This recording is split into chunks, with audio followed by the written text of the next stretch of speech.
here in studio.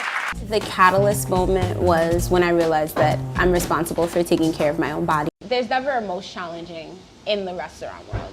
Every day is going to present some challenge.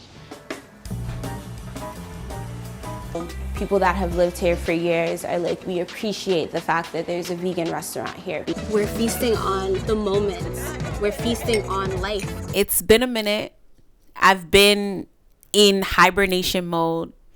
I just came off of a 5.5-year grind, owning a restaurant and being in the kitchen, also being one of the youngest restaurant owners in my city. I started that at 21. Right now I'm 28. It has been really healing for my nervous system to just take a breather. I'm grateful that I got the chance to do that. I had to decide to do that for myself, though. I was caught up in the hustle and the bustle and the grind. I told myself that once we became a permanent operation, which we did, that I would do decades in the restaurant, pass it down to my kids. Really just had to shift my mindset and make sure that I was taking care of myself. In 2017, I was on the hunt to find a pop-up space, a brick and mortar, to test out a concept that I had been doing for a couple years at the time. We were doing fresh pressed juices. We were also making teas and a coffee alternative. I wanted the space to be temporary, a semi-permanent pop-up space, 3 months. I am a firm believer that when you put something out there and you want it and you decide that it's for you, every single atom in the universe, every single ancestor, God will make sure that it happens. And it did. I would go on Craigslist every couple of weeks to see what space can I rent out temporarily to run this pop-up. In December of 2017, I found a space, a small cafe on Wilson Avenue in Bushwick. The owner of the space had a whole ton of restaurants. It was going to be too much to operate this small cafe space in the wintertime. So he was renting it out for 3 months. I remember what it felt like the day that I walked in. I just knew that this was going to be a space I wanted to cultivate the brand identity for Soul Sips in.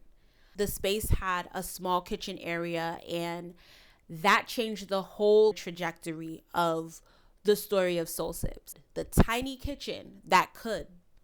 I had the support at the time from my cousin who had been helping me figure out a business plan for Soul Sips. Now, my cousin had her own businesses that she was working on. She was more of a silent partner. My mom said, you know what? I want to come in and I want to help you get this space off the ground running. I think you have a good product, a good concept. We opened up the doors. I made a small menu with maybe about like 4 or 5 items. I did the avocado mushroom melt. I had a bacon, egg, and cheese sandwich on there, a tamarind jackfruit panini, a very yummy quinoa porridge for breakfast because we were getting a lot of people coming in the morning. At that time, we started opening around 7, 8 o'clock in the morning, and we closed at like 7, 8 o'clock in the evening. Now, restaurant life, if you know, you know, it's a different type of grind. And I shout out to every single person that it takes to run a kitchen space to make it operate smoothly. Within the 3 months, something shifted. People that were coming into the cafe were asking, what do we need to do to keep you here in this space?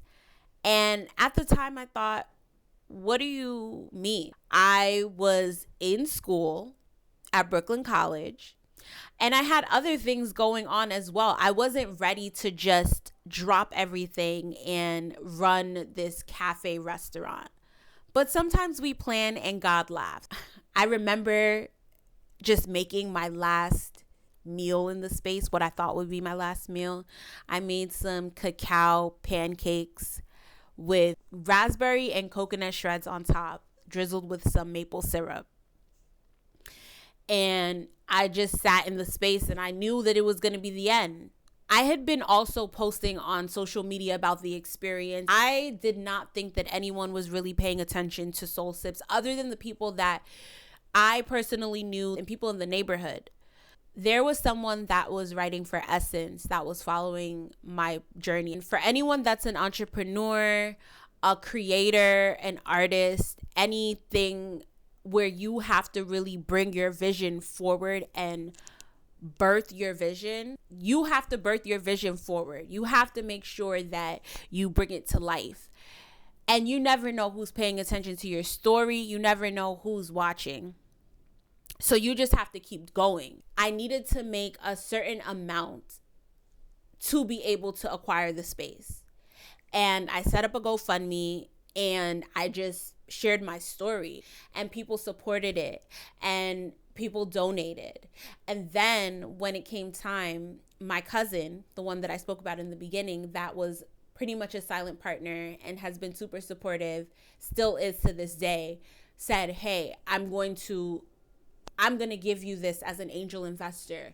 And she made sure that the equipment was in the space. She made sure that everything was there and ready to go on grand opening.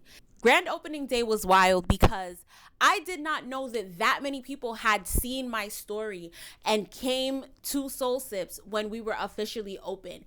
The lines were out the door. We built it up and we got there, and time went on. We had some really good years. We were on the Michelin guide. We were Michelin recommended. I didn't even know that we were Michelin recommended for a minute.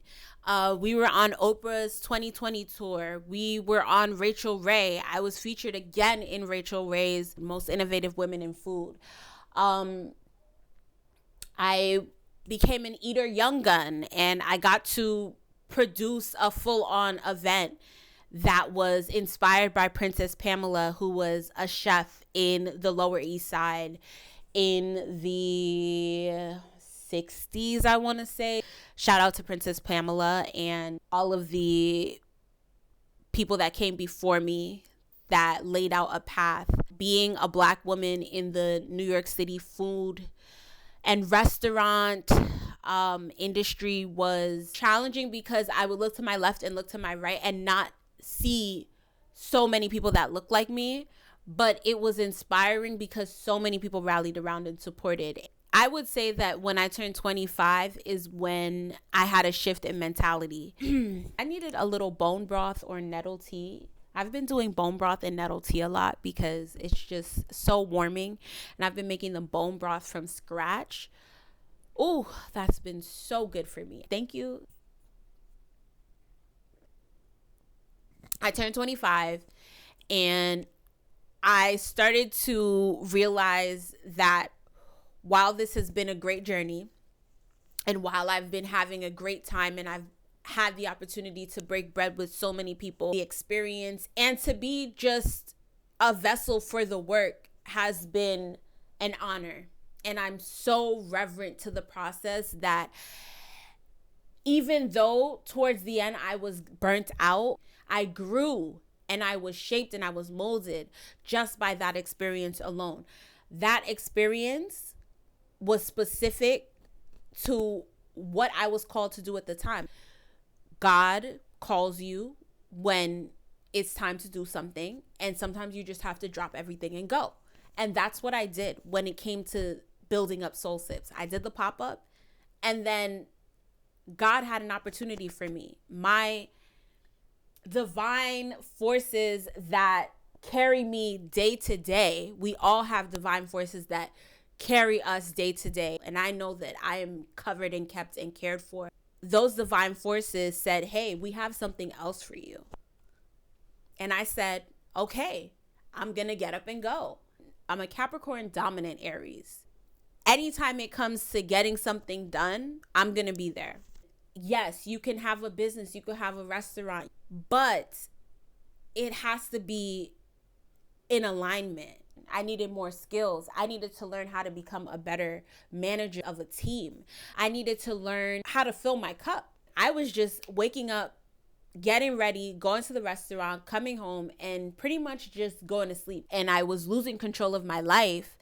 And in turn, in business, it was reflecting. It was all over the place. Things were all over the place. And I felt like I wasn't as organized as I could have been. I had no time to really pour into myself and think about what Francesca wants and what Francesca needs outside of Soul Sips. I was just like, let me put myself on the back burner so that we could keep the doors open. I decided to choose myself. And in choosing myself, what that has looked like for me has been just being still and being a little bit slower, not having that daily rush for breakfast or lunch has also been a huge load off of my plate. I wasn't even able to watch The Bear. I still haven't been able to get past the 3rd episode because that kitchen angst is real.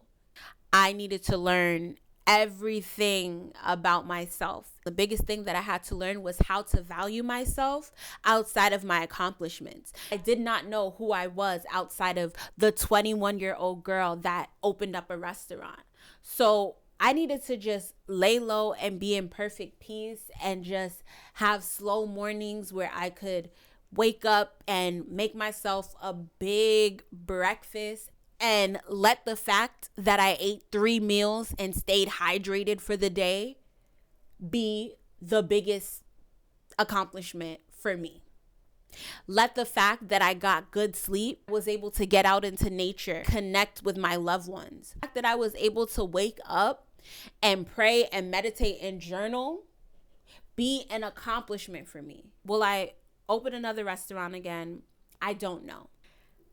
There are days when I'm like, I need that dose of adrenaline that comes with that rush every day. I need the hecticness. I need the chaos. I'm a little crazy like that. Then there are days where I'm like, I love the craft of making a meal that has whole foods, nutrient-dense ingredients that makes me feel good, that gives me energy. And there are ways to do that without having to open up an entire restaurant again.